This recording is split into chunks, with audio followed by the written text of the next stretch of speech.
EU trade ministers are working on a deal to avert future U.S. tariffs. The U.S. announced duties of 20% on the EU back in April before pausing them for 90 days.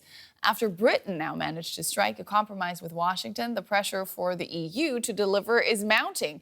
But with Europe's much bigger market at stake for the U.S., Brussels is also weighing up whether to play nice or fight back. Our reporter Rosie Burchard has more from Brussels. This is what the world's biggest trade relationship looks like.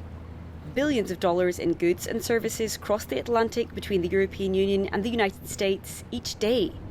But it's not business as usual. Washington plans to hike tariffs on most EU goods to 20% come July. And despite EU efforts to strike a deal and avoid the rise, the US view of Europe still seems far from friendly. The European Union is in many ways nastier than China, okay? And we've just started with them. Oh, they'll come down a lot. You watch. Brussels is trying a two-pronged approach to get Trump on side.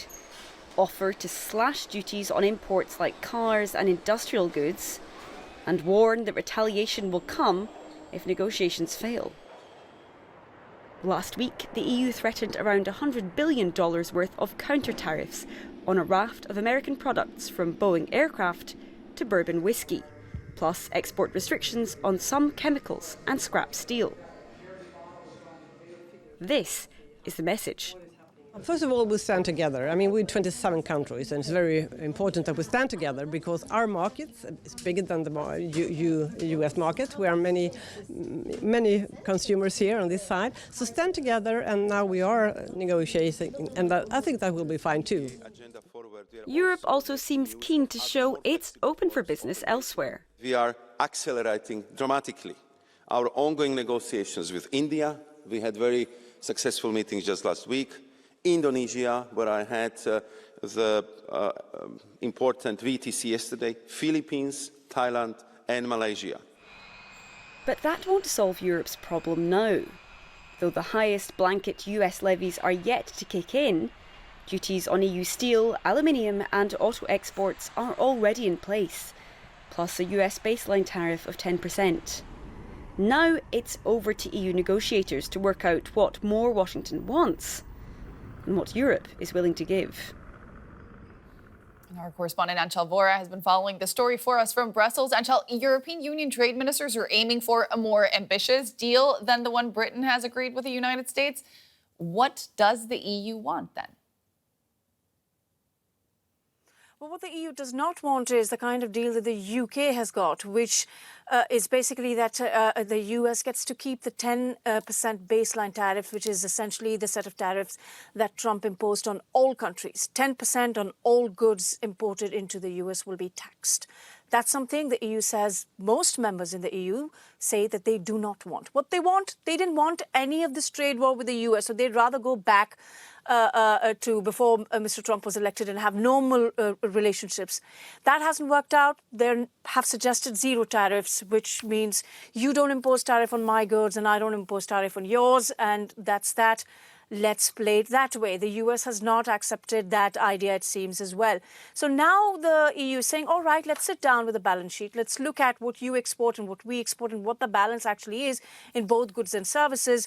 And thus far, there had not been a serious response in that sense from the US. But just very recently, the US administration has reportedly sent a letter to the EU listing what it wants in a response to EU's suggestions, made particularly on China, particularly saying that the US and the EU should together work in controlling the damage of Chinese overcapacity and overproduction. China produces a lot, it brings down the prices, it wants to sell a lot. That's bad both for US and EU manufacturers, seems to be the message from the EU to the US. What leverage does the EU have over the US to get what it wants? Well, to start with, it has come up with a list of retaliatory tariffs that is going up to 100 billion euros. So the US is saying, look, if you're not going to talk to me, if you're not going to listen to me, then I can also damage your interests. But it is also saying that I can take you to the WTO because you're breaking WTO rules. So, fight a dispute. But it is also increasingly and very recently insinuating that it could also prop up the trade deficit in services.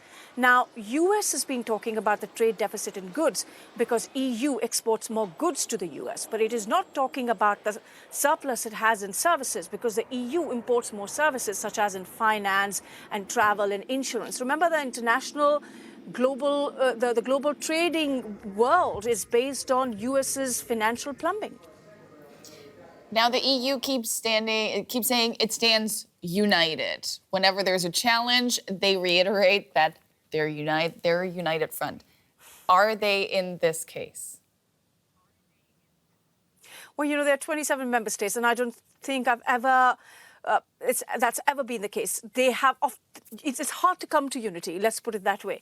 And this time around, it's the same case. Although the dominant message is we're stronger, we're bigger, we're many countries, and you cannot treat us like you treat one country, trying to say how you treated the UK, and we're more powerful, we're a bigger market. However, there are certain members who often sing a different tune. And in this case, again, it's Hungary, because Hungary does not seem to mind the 10% baseline tariff, the common tariff. It is opposed to sectoral tariffs. However, curiously, Hungary does not want any anti-China provisions in any deal because it's also allies with Beijing. So it remains to be seen how Hungary, which is led by Prime Minister Viktor Orban, who is constantly trying to advertise himself as a dear friend of American President Donald Trump, how is he going to square that circle, ties with Washington and Beijing? Always Hungary. That was DW correspondent Anchal Vohra. Thanks so much.